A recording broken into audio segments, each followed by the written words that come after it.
أفحسبتم أنما خلقناكم عبثا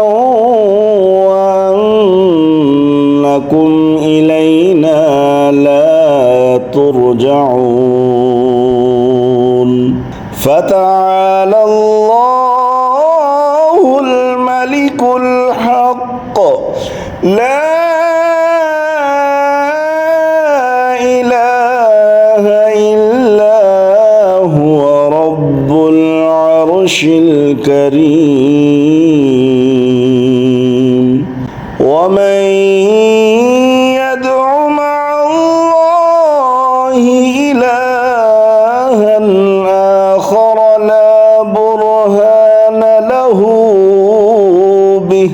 لا برهان له به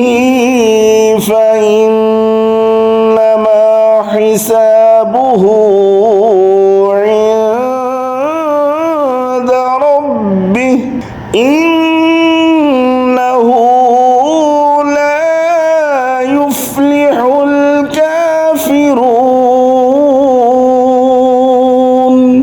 وقل رب اغفر وارحم وأنت خير